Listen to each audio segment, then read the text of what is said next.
Hello students, आज हम class 9th की साइंस यानी कि विज्ञान का लेसन नंबर 2 का नेक्स्ट पार्ट लेकर आए हैं, यौगिक। इससे पहले वीडियो में हमने तत्वों के बारे में पढ़ा था कि तत्व पदार्थ का वह गुण है जिससे उसको और अधिक सरल पदार्थों में या सरल अवस्था में विभाजित नहीं किया जा सकता, उसे हम तत्व कहेंगे।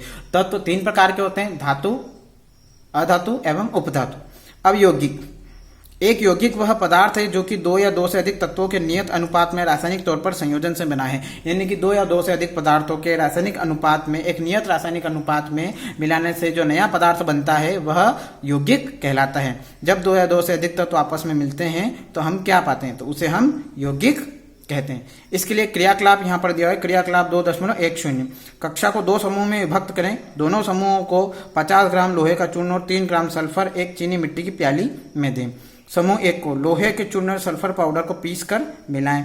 समूह 2 को लोहे के चूर्ण और सल्फर पाउडर को पीसकर मिलाएं। मिश्रण को तीव्र ताप पर लाल होने तक गर्म करें। अब ज्वालों को हटा दें और मिश्रण को ठंडा होने दें। समूह 1 और 2, प्राप्त सामग्री में चुंबकीय गुण की जांच करें। सामग्री के निकट एक चुंबक को लाएं। जांच करें कि क्या सामग्री चुंबक की ओर आकर्षित होती है। दोनों समूहों द्वारा प्राप्त सामग्री के रंग और बनावट की तुलना करें। प्राप्त सामग्री के एक भाग में कार्बन डाइसल्फाइड मिलाएं। मिश्रण अच्छी तरह मिलाएं तथा छान लें। प्राप्त पदार्थ के दूसरे भाग में तनु सल्फ्यूरिक अम्ल या तनु हाइड्रोक्लोरिक अम्ल को मिलाएं। इस क्रियाकलाप के लिए अध्यापक का निर्देशन आवश्यक है। यानी कि जो विज्ञान के आपके शिक्षक है, उन विज्ञान के शिक्षक की उपस्थिति में ही यह क्रियाकलाप आप लोगों को करना है। इस क्रियाकलाप को लोहा तथा सल्फर तत्वों के साथ अलग अलग दोहराएं। अवलोकनों को नोट करिए। आप क्या देखते हैं वह सभी अवलोकन आपको कॉपी में नोट करना है। समूह 1 द्वारा प्राप्त गैस हाइड्रोजन है। यह रंगहीन, गंधहीन तथा ज्वलनशील है। इसकी ज्वलनशीलता की जांच कक्षा में न करें। समूह 1 में जो प्राप्त हमें गैस मिलेगी वह हाइड्रोजन होगी, रंगहीन होगी, इसमें कोई रंग नहीं होता है, इसमें कोई गंध वगैरह नहीं आती है और साथ ही साथ यह ज्वलनशील भी होती है और इसलिए इसकी ज्वलनशीलता की जांच हमें नहीं करनी है, नहीं तो आग लगने का खतरा हो सकता है। समूह 2 द्वारा प्राप्त हाइड्रोजन सल्फाइड है। यह रंगहीन गैस है और इसकी गंध सड़े हुए अंडे जैसी आती है। आपने पाया कि दोनों समूह द्वारा प्राप्त पदार्थ भिन्न गुणों को दर्शाते हैं, यद्यपि प्रारंभ में दिए गए पदार्थ समान थे। समूह 1 की क्रिया के फलस्वरूप भौतिक परिवर्तन हुआ, जबकि समूह 2 की क्रिया के फलस्वरूप पदार्थों में रासायनिक परिवर्तन हुआ। समूह 1 के द्वारा प्राप्त सामग्री 2 पदार्थों का मिश्रण है। दिए गए पदार्थ लोहा तथा सल्फर है। तो 2 पदार्थ लोहा और सल्फर को मिलाने से एक नया पदार्थ बन रहा है। एक में हमें हाइड्रोजन गैस मिली है, जबकि दूसरे में हमें हाइड्रोजन सल्फाइड गैस मिली है। अब परीक्षा की दृष्टि से बहुत ही महत्वपूर्ण टॉपिक आपका आएगा, मिश्रण एवं यौगिक में अंतर। अब मिश्रण किसे कहते हैं, पहला पॉइंट आता है मिश्रण में, तत्व या यौगिक केवल मिश्रण बनाने के लिए मिलते हैं किंतु किसी नए यौगिक का निर्माण नहीं करते। तत्व या यौगिक केवल मिश्रण बनाने के लिए होता है, इससे कोई नए पदार्थ का निर्माण नहीं होता है। पहला, तत्व क्रिया करके नए यौगिक का निर्माण करते हैं, मतलब अगर तत्व आपस में क्रिया करेंगे तो उनसे एक नए यौगिक का निर्माण होगा। मिश्रण का संगठन परिवर्तनीय होता है, मतलब उनका जो संगठन होता है वह बदल सकता है। नए पदार्थ का संगठन सदैव स्थायी होता है, मतलब जिस मात्रा में उन पदार्थों को मिलाया गया उसी मात्रा में वह पदार्थ तैयार या यौगिक तैयार होगा। मिश्रण उसमें उपस्थित घटकों के गुणधर्मों को दर्शाता है, यानी कि मिश्रण जो होगा उसमें जो पदार्थ हमने मिश्रण में लिए हैं उन्हीं पदार्थों के गुणधर्म को दिखाएगा। तीसरा हो जाएगा, इसमें नए पदार्थ के गुणधर्म पूरी तरह से भिन्न होते हैं, मतलब जो पदार्थ हमने मिलाए हैं उनसे पूरी तरीके से वह अलग होता है। 4th नंबर लास्ट पॉइंट हमारा होगा, घटकों को भौतिक विधियों द्वारा सुगमता से पृथक किया जा सकता है। जो घटक हमने मिश्रण में मिलाए हैं उनको भौतिक विधियों के द्वारा आसानी से हम उनको अलग अलग कर सकते हैं, पृथक पृथक कर सकते हैं। यौगिक घटकों को केवल रासायनिक या विद्युत रासायनिक प्रतिक्रिया के द्वारा ही पृथक यानी कि अलग किया जा सकता है। तो इस तरीके से यह अंतर था मिश्रण और यौगिक में, बहुत ही महत्वपूर्ण है। आप परीक्षा की दृष्टि से इसको जरूर पढ़ें और समझें। मिश्रण का गुण उन दोनों मिले हुए तत्वों के गुणों के समान है। अब समूह 2 द्वारा प्राप्त सामग्री यौगिक है। दोनों तत्वों को तीव्रता से गर्म करने पर हमने यौगिक पाया, जिसका गुण मिले हुए तत्वों से पूरी तरह भिन्न है। यौगिक का संगठन पूरे पदार्थ में समान है। हम यह भी देख सकते हैं कि यौगिक की बनावट और रंग भी सभी स्थानों पर समान है। इस प्रकार संक्षेप में हम पदार्थ की भौतिक और रासायनिक प्रकृति को निम्न आरेख द्वारा व्यवस्थित कर सकते हैं। अब देखिए, पदार्थ 3 प्रकार के होते हैं, ठोस, द्रव या गैस। अब उसमें पदार्थ भी 2 तरह के हैं, शुद्ध पदार्थ और एक हो जाएगा मिश्रण।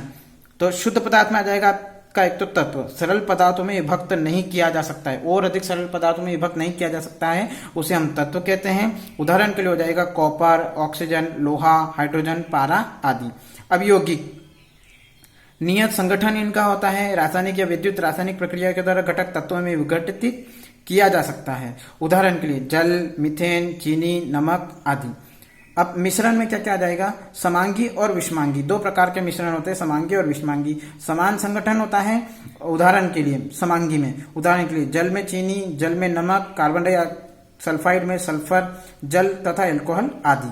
साथ ही साथ विषमांगी में हो जाएगा असमान संगठन होता है, उदाहरण के लिए बालू तथा नमक, चीनी तथा नमक, लकड़ी, रक्त, तेल में जल आदि। ये सभी विषमांगी मिश्रण के उदाहरण हैं। आपने क्या सीखा, यह बहुत ही महत्वपूर्ण इंपॉर्टेंट टॉपिक है बेटा। इस लेसन का एक सार है, एक तरीके से इसे हम यहाँ से अच्छे से समझ सकते हैं। मैं आपको बता देता हूँ, मिश्रण में एक से अधिक पदार्थ, तत्व या यौगिक किसी भी अनुपात में मिले होते हैं। मिश्रण में कोई भी अनुपात में हम दो तत्वों को या दो यौगिकों को मिलाते हैं तो वह मिश्रण कहलाता है। मिश्रणों को पृथक करने के लिए उचित विधियों से शुद्ध पदार्थों में पृथक्करण किया जा सकता है। विलयन, दो या दो से अधिक पदार्थों का समांगी मिश्रण होता है। विलयन के बाद अवयव को, विलयन का जो बड़ा अवयव होता है उसे हम विलायक कहते हैं। जैसे कि जल में अगर हम नमक को घोलेंगे तो जल यहाँ पर विलायक होगा और जो नमक होगा वह विलय कहलाएगा। विलयन की सांद्रता उसके इकाई आयतन या विलायक के इकाई द्रव्यमान में उपस्थित विलय की मात्रा है। जिस विलयन में हम जिस मात्रा को जितनी मात्रा में हम मिलाएंगे वह विलयन, उस विलयन की सांद्रता या आयतन कहलाएगा।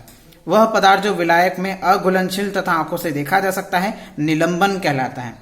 विलायक में अघुलनशील यानी कि अगर हम जल में कुछ ऐसे पदार्थ को मिलाएं जो कि अघुलनशील हो, यानी कि जल में घुलता नहीं हो, साथ ही साथ आंखों से देखा जा सकता हो, उसे हम निलंबन कहते हैं। निलंबन एक विषमांगी मिश्रण होता है।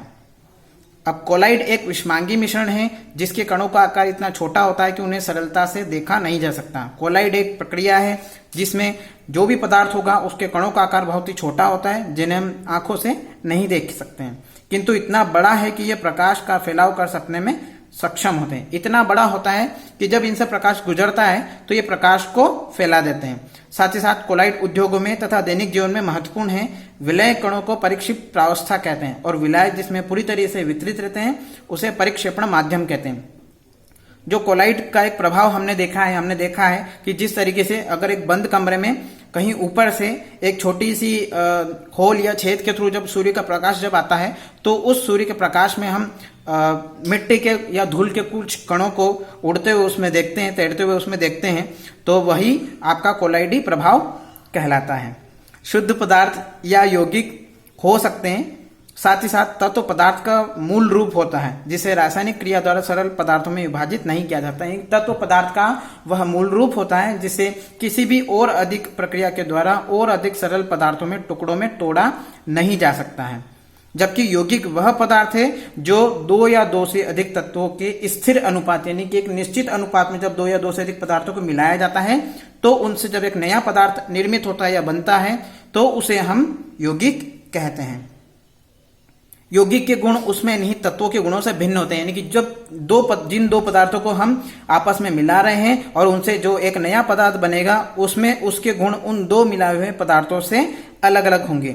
जबकि मिश्रण में उपस्थित तत्व और यौगिक अपने अपने गुणों को दर्शाते हैं। मिश्रण में जिन हम दो तत्वों को मिलाएंगे उनमें जो दो तत्व हमने मिलाए हैं उनके ही गुण वही उस मिश्रण में हमें देखने को मिलते हैं। तो स्टूडेंट्स, इस तरीके से हमारा लेसन नंबर 2 कंप्लीट होता है। Thank you.